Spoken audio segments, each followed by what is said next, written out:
Welcome to round 3 of classical JDAs. My name is Elizabeth Junkin. You probably know that. And the scene that you are about to see is from Shakespeare's Twelfth Night. A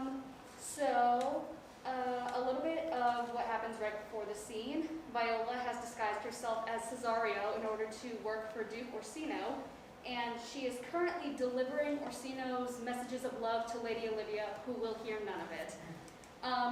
Just one note about the set. This desk here is meant to represent a vanity mirror. And yeah, I think that's about it. I would like to thank my actors, Cassidy Kamada, Nicole Lowry, Giovanni Marini, and Jordan France. Of course, I would like to thank Wayne for all of his guidance. And we're doing things a little differently today. We're going to do the comedy scene first, and then we're going to do the dramatic scene afterwards. So hope everyone's cool with that. I hope that you laugh, have fun, and enjoy yourselves. So enjoy the scene from 12th Night.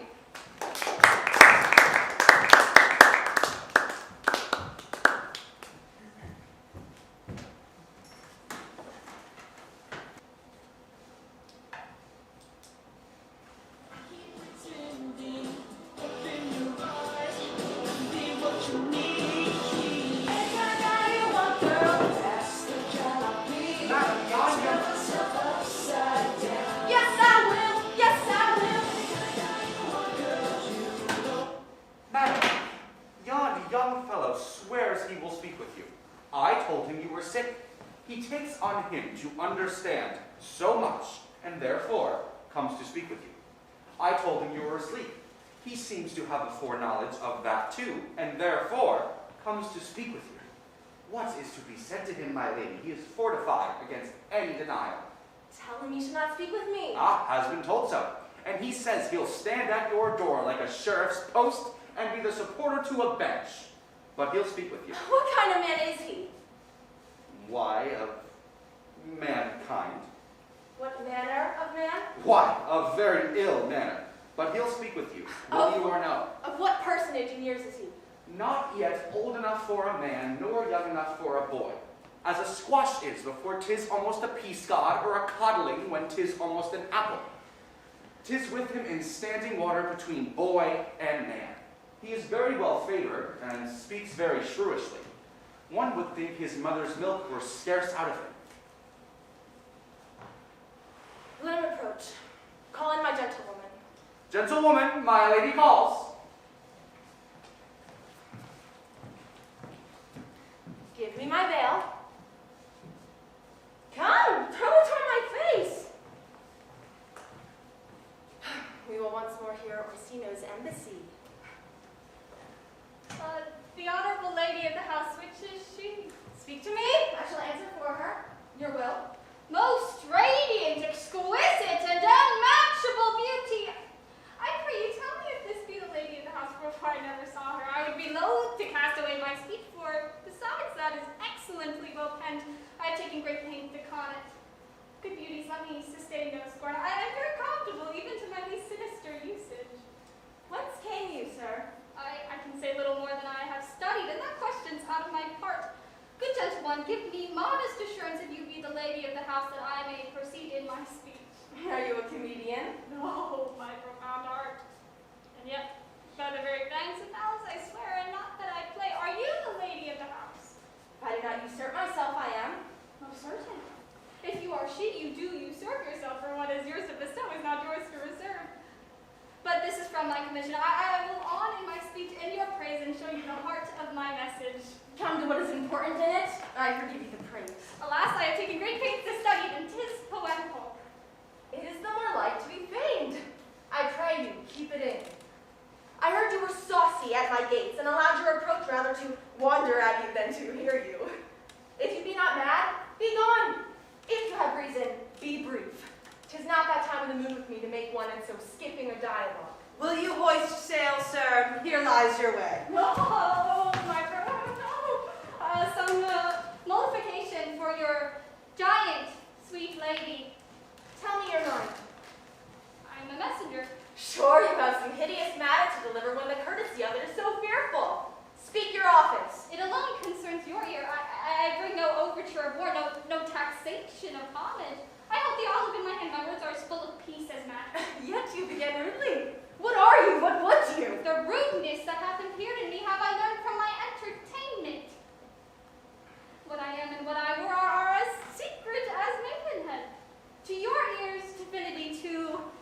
many others. Profanation. Give us the place alone. We will hear this divinity.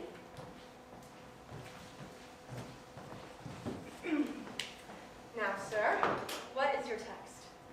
Most sweet lady. Comfortable doctrine, and much may be said of it. Where lies your text? In our Zenith's bosom. In his bosom. In what chapter of his bosom? To answer by the method in the first of his heart. Oh, I have read it.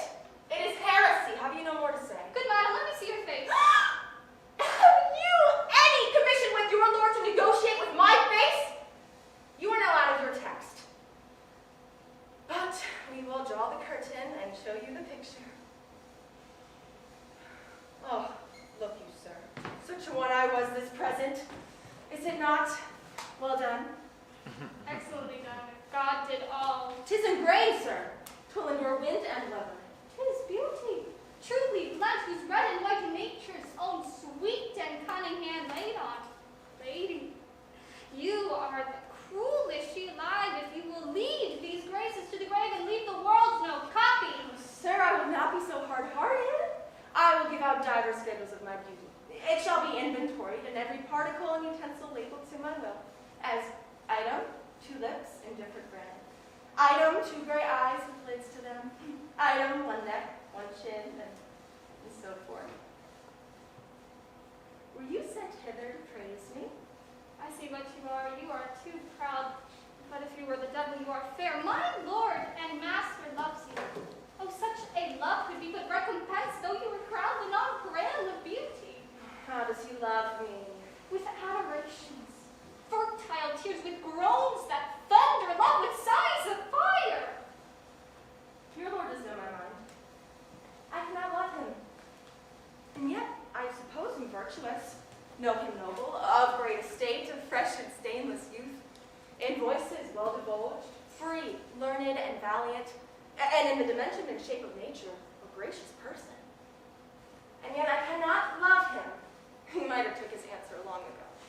I did love you in my master's place with such a suffering, such a deadly life. In your denial I would find no sense. I would not understand it. Why would hurt you?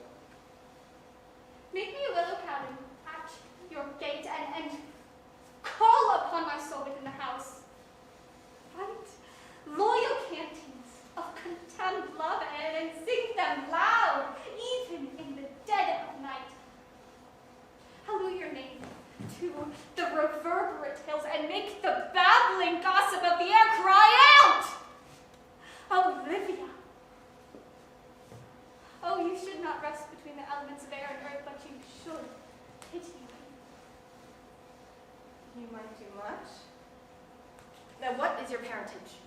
Above my fortunes, yet my state is well. I am a gentleman.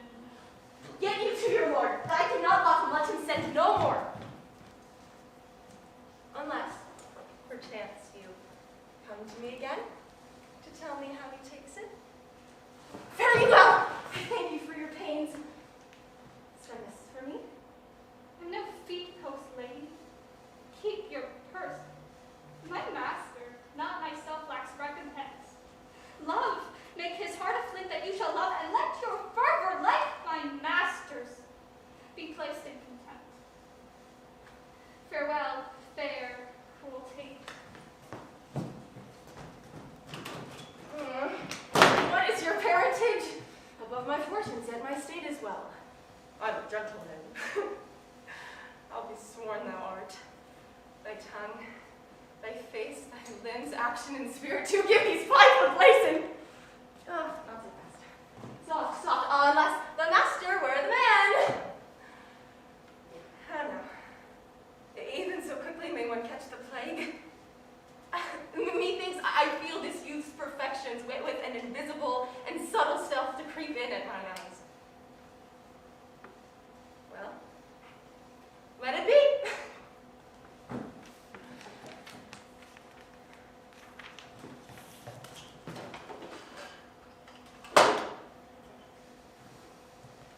What helm, Olivia? Here, madam, at your service. Run after that Swedish messenger. The county's man, he left this ring behind him. Would I not tell him on none of it? Desire not to flatter with his lord or hold him up with hopes. I am not for him. If that youth should come this way tomorrow, I'll give him reason for it. Heed me, Malvolio. Madam, I will. I know not what in fear to find.